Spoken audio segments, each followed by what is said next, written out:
Assalamualaikum warahmatullahi wabarakatuh. Perkenalkan, nama saya Aulia Putri dengan NPM 2151040, kelas 4 IHMB, program studi ilmu hukum. Di sini saya akan membahas mengenai analisa terkait putusan KPPU, yaitu pada pengadilan nomor K/PDT.SUS strip KPPU /2017 PN Jakarta Utara dalam rangka memenuhi ujian akhir semester saya mata kuliah Hukum Persaingan Usaha oleh dosen pengampu saya, Bapak Dr. F. Yudi Priyo Amboro, SH MHum. Pembangunan ekonomi negara Republik Indonesia pada jangka panjang telah menghasilkan kemajuan di berbagai sektor, salah satunya untuk meningkatkan kesejahteraan rakyat. Tentunya, kemajuan yang telah tercapai didorong oleh kebijakan-kebijakan pembangunan itu sendiri pada sebelum era reformasi, termasuk pembangunan ekonomi yang didasarkan pada GBHN atau Garis Besar Haluan Negara dan Rencana Pelita atau Pembangunan 5 tahunan, serta kebijakan lainnya. Walaupun banyak kemajuan di berbagai bidang, khususnya pada sektor pembangunan ekonomi yang dihasilkan oleh pemerintahan sebelum reformasi yang ditunjukkan adanya pertumbuhan ekonomi yang secara pesat, namun masih banyak persoalan-persoalan yang harus dipecahkan seiring adanya tantangan globalisasi ekonomi dan perkembangan usaha swasta yang begitu pesat di era tahunan 1990-an. Adanya transaksi ekonomi yang dilakukan oleh komunitas, individu, dan sosial dalam lingkup nasional maupun internasional, menyebabkan terjadinya suatu kompetisi yang kuat. Maka sangat perlu diawasi untuk menegakkan nilai-nilai persaingan usaha untuk menjaga stabilitas harga pasar dan tentunya perekonomian negara, yang mana memiliki dampak besar dalam meningkatkan perekonomian rakyat dan menjaga adanya kepentingan ekonomi sesuai falsafah negara Indonesia Pancasila, yakni sila kelima Pancasila, yaitu adalah keadilan sosial bagi seluruh rakyat Indonesia. Nah, penegakan hukum dalam kegiatan persaingan usaha di Indonesia dimulai lahirnya Undang-Undang Nomor 5 Tahun 1999, yang mana memiliki latar belakang adanya perjanjian yang dilakukan antara Dana Moneter Internasional atau IMF dengan Pemerintahan Republik Indonesia pada tanggal 15 Januari 1998. Dalam perjanjian tersebut, IMF menyetujui pemberian bantuan keuangan kepada negara Republik Indonesia sebesar USS atau 43 miliar yang bertujuan untuk mengatasi krisis ekonomi. Akan tetapi dengan syarat Indonesia melaksanakan reformasi ekonomi dan hukum ekonomi tertentu. Nah, hal ini menyebabkan diperlukannya undang-undang anti monopoli. Akan tetapi perjanjian dengan IMF ini bukan aktif Windows yang merupakan satu-satunya alasan penyusunan undang-undang tersebut. Perumusan masalah yang akan saya bahas kali ini adalah mengenai pembedahan putusan dengan menggunakan dasar hukum, yaitu Undang-Undang Nomor 5 Tahun 1999, yaitu pada putusan ini bagaimana kekuatan pembuktian tidak langsung atau indirect evidence ditinjau dari Undang-Undang Nomor 5 Tahun 1999 tentang larangan praktik monopoli dan persaingan usaha tidak sehat. Kemudian saya akan menganalisis dengan parameter pemisahan tentang apa yang seharusnya menurut ketentuan Dasolen dan apa yang menjadi kenyataannya atau dasein di dalam hukum persaingan usaha ini. Dasar hukum persaingan usaha. Ada landasan hukum persaingan usaha menurut Undang-Undang tahun 1945. Aturan terkait ini, persaingan usaha dalam memori pembentukannya tentunya memiliki latar belakang yang kemudian keberadaannya dikendaki. Sebelum terbentuknya hukum persaingan usaha, praktek monopoli dan dominasi pasar sangatlah marak. Nah, pemerintah membentuk undang-undang ini, yaitu Nomor 5 Tahun 1999, untuk bertujuan utamanya menjadi stabilitas ekonomi dan pemerataan ekonomi. Dasar hukum yang saya gunakan yaitu adalah landasan hukum persaingan usaha menurut Undang-Undang Nomor 5 Tahun 1999. Amanat daripada Undang-Undang Nomor 5 Tahun 1999 ini secara jelas dapat dikaitkan dengan suatu penegakan hukum dalam bidang perekonomian. Negara telah diberikan kewenangan oleh Undang-Undang 1945 untuk membentuk undang-undang di bawahnya. Nah, aturan-aturan yang tertuang dalam pasal 2 Undang-Undang Nomor 5 Tahun 1999 tentang larangan praktik monopoli dan persaingan usaha tidak sehat yang berbunyi, para pelaku usaha di Indonesia dalam menjalankan kegiatannya berasaskan ekonomi demokrasi dengan memperhatikan keseimbangan antara pelaku usaha dan kepentingan umum. Selanjutnya adalah kronologi kasus. Kronologi kasus terkait importasi bawang putih dalam putusan yang akan saya jelaskan, yaitu kartel impor bawang putih pada putusan nomor 1495 K/PDT-sus/KPPU/2017. Nah, pada para pelaku usaha pada perusahaan yang bergerak di bidang importasi bawang putih dilaporkan ke Komisi Pengawas Persaingan Usaha atau KPPU, yang mana ketika proses majelis tidak terbukti secara formil telah melanggar pasal 11 Undang-Undang Nomor 5 Tahun 1999 tentang larangan praktek monopoli dan persaingan usaha tidak sehat. Nah, pada pembuktiannya yang ada pada putusan komisi atau KPPU, memang dalam fakta risalahnya persidangan di Komisi Pengawas Persaingan Usaha ini telah terbukti terjadi lonjakan harga yang signifikan di daerah Provinsi Jawa Timur. Berdasarkan survei Badan Statistik dari bulan Oktober 2012 hingga Mei 2013. Nah, perihal bukti komunikasi, ada beberapa perusahaan yang memiliki kedekatan emosional dan diduga memiliki afiliasi kelompok dan ada saat bersamaan mengurus surat persetujuan impor atau SPI di Kementerian Perdagangan Republik Indonesia. Setelah persidangan di Majelis KPPU dan para pelaku usaha importasi bawang putih diputus bersalah oleh Komisi Persaingan Usaha, kemudian melakukan upaya hukum banding ke Pengadilan Negeri Jakarta Utara, yang dalam putusannya Pengadilan Negeri Jakarta Utara pada putusan nomor 2/PDT-sus/KPPU/2015 Pengadilan Negeri Jakarta Utara pada tanggal 12 November 2015 memberikan putusan menerima eksepsi termohon perusahaan importasi bawang putih, keberatan yang sebagian eksepsi. Nah, jawaban diterima oleh Pengadilan Negeri Jakarta Utara.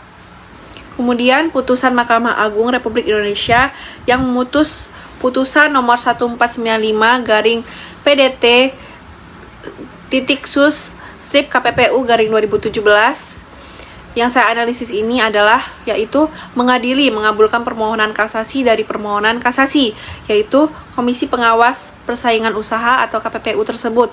Kemudian membatalkan putusan Pengadilan Negeri Jakarta Utara nomor 2/PDT-sus/KPPU/2015. Pengadilan Negeri Jakarta Utara tanggal 12 November 2015 mengadili sendiri dalam eksepsi, menerima eksepsi termohon keberatan atau Komisi Persaingan Usaha KPPU untuk sebagian. Kemudian menyatakan bahwa permohonan keberatan yang diajukan oleh pemohon keberatan 11 atau terlapor 9 yaitu PT Mulya Agung Dirgantara dan pemohon keberatan 12 terlapor 1 yaitu CV Bintang tidak dapat diterima. Kemudian menolak eksepsi termohon keberatan atau Komisi Pengawas Persaingan Usaha atau KPPU untuk selainnya dan selebihnya. Kemudian analisis pada putusan Mahkamah Agung nomor 149/K/PDT-sus/KPPU/2017 pada perkara praktek monopoli dan persaingan usaha tidak sehat ini sering terjadi berlanjut pada upaya keberatan dan kasasi karena banyak pelaku usaha yang tidak menerima alat bukti dan tidak langsung atau indirect evidence yang digunakan oleh KPPU dalam memutuskan perkara praktek monopoli dan persaingan usaha tidak sehat.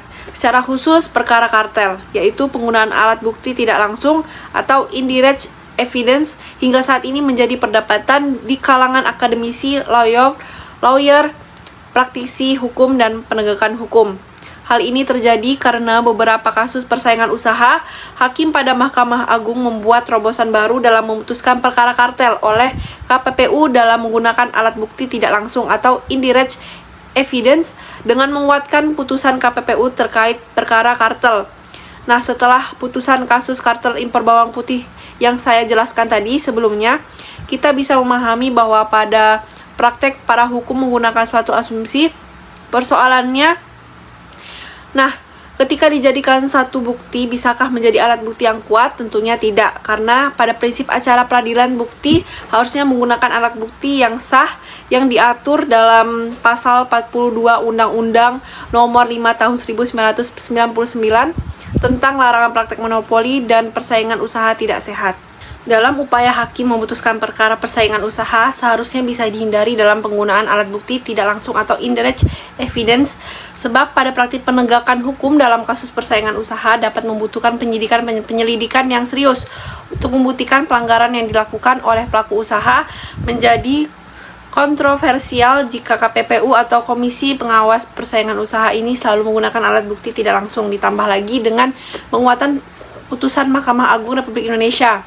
Ini akan menjadi dasar pengakuan bagi KPPU dalam menganalisa hukum secara sembarangan. Nah, mengingat dalam hukum persaingan usaha, alat bukti tidak langsung belum diakui secara tertulis dan memang tidak dapat dipungkiri bahwa pelaku usaha dalam melaksanakan kegiatan usaha selalu berkembang perihal pelanggaran. Nah, maka dari itu seharusnya penegakan hukum yang harus dibenahi dan diperkuat struktur KPPU-nya. Nah, bukan menggunakan alat bukti yang tidak langsung secara sembarangan dan menggunakan pasal dengan secara tidak mendalam tanpa dasar yang jelas. Secara umum, tipologi penalaran hukum bermacam-macam, yaitu ada aliran hukum alam, aliran hukum positif, aliran hukum utilitarianisme, aliran hukum mazhab sejarah, aliran hukum sosialikal jurisprudence, dan yang terakhir ada aliran realisme hukum. Nah, Indonesia sendiri itu mengadopsi aliran positivisme hukum yang ciri hukumnya itu hukum positif, artinya hukum yang diberlakukan oleh negara. Nah, lebih daripada itu, hukum positif ini menghendaki kebenaran berdasarkan undang-undang. Tokoh aliran positivisme yaitu hukum John Austin. Secara garis besar, hukum dibagi menjadi dua macam, yaitu hukum Tuhan dan hukum yang dibuat oleh manusia. Nah, hukum Tuhan yakni hukum yang dibuat oleh Tuhan untuk manusia ciptaannya, sedangkan hukum yang dibuat manusia ini dibagi menjadi dua, hukum positif dan hukum moralitas positif. Nah, hukum positif merupakan hukum yang dibuat oleh petinggi-petinggi dalam negara dan dilaksanakan oleh petinggi-petinggi pula. Nah, bahwa dalam kasus ini hakim Mahkamah Agung menggunakan pembuktian tidak langsung dalam pertimbangannya, yang mana seharusnya dalam doktrin hukum positif tidak dikenal adanya pembuktian tidak langsung atau indirect evidence. Memang sulit dalam kasus kartel untuk membuktikan misalnya telah dilakukan pelanggaran pasal Undang-Undang Nomor 5 Tahun 1999. Tapi sisi lain, menurut mantan Hakim Agung Susanti Adinugroho mengatakan bahwa pengadilan negeri sebagai pengadilan umum dinilai kurang tepat menjadi yurisdiksi yang ditunjuk memeriksa keberatan yang diajukan pelaku usaha sebagai pihak atas keberatan putusan KPPU karena lebih pada persoalan kompetensi, dan maksud kompetensi ini lebih kepada kurangnya pengertian dan kesulitan dalam memeriksa dan memutuskan sengketa persaingan usaha yang kompleks, sehingga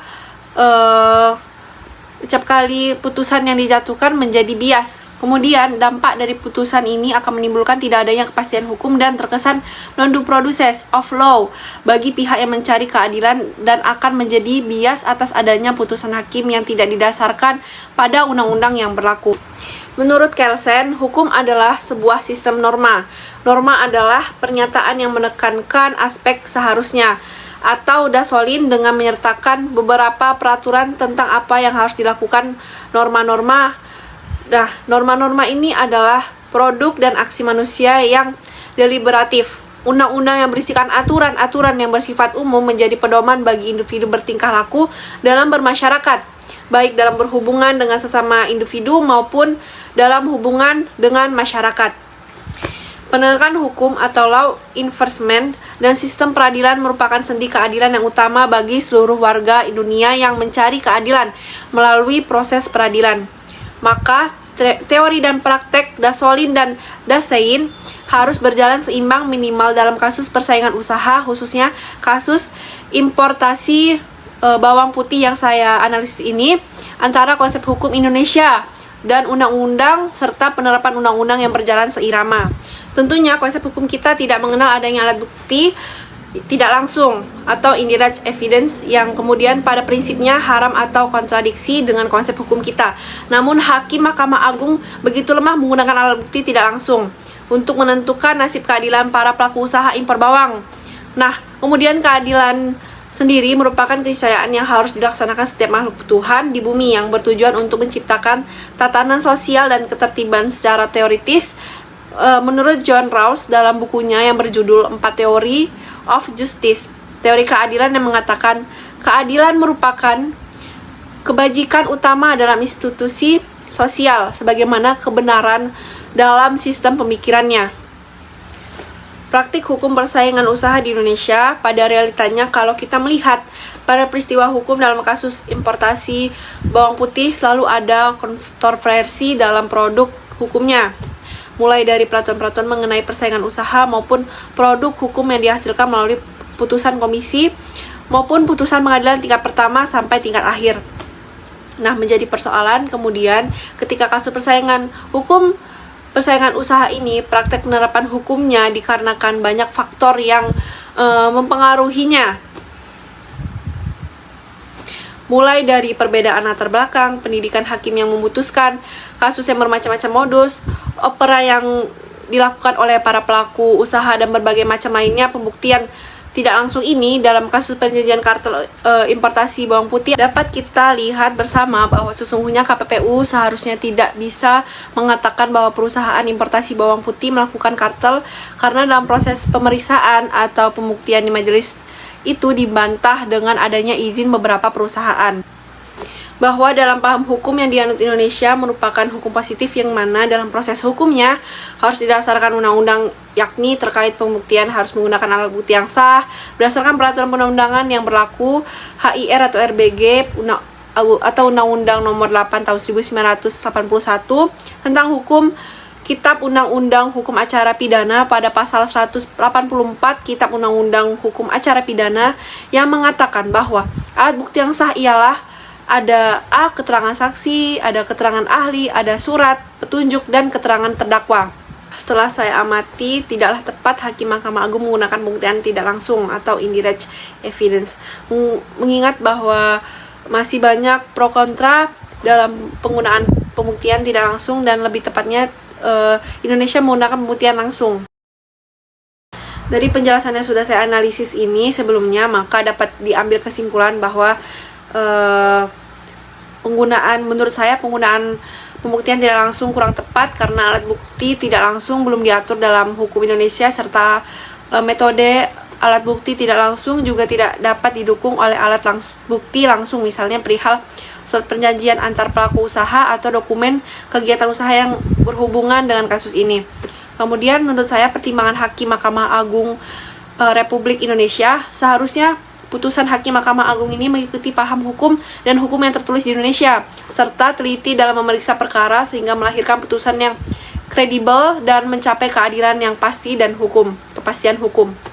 Kemudian rekomendasi dari saya adalah, dari kesimpulan di atas saya memberikan rekomendasi yang nantinya memberikan masukan kepada pemerintah dan sebagai bahan diskusi serta kajian dalam ranah hukum persaingan usaha, yaitu yang pertama, saran saya adalah DPR RI, praktisi hukum seperti advokat, jaksa, kepolisian, dan akademisi duduk bersama untuk membahas Undang-Undang Nomor 5 Tahun 1999 tentang larangan praktik monopoli dan persaingan usaha tidak sehat ini, yang bertujuan untuk memperkuat penegakan hukum Komisi Persaingan Usaha, misalnya ditambah struktur penegakan hukum yang melibatkan elemen kepolisian dan kejaksaan, terlebih khususnya merevisi Undang-Undang Nomor 5 Tahun 1995 perihal alat bukti tidak langsung. Kemudian menurut saya yang kedua, Hakim Mahkamah Agung ini seharusnya tidak memutuskan perkara tidak berdasarkan undang-undang yang berlaku bersungguh-sungguh dalam menganalisa peristiwa hukum yang terjadi. Sekian analisa yang saya paparkan mengenai analisis putusan. Lebih kurangnya saya mohon maaf. Terima kasih. Assalamualaikum warahmatullahi wabarakatuh.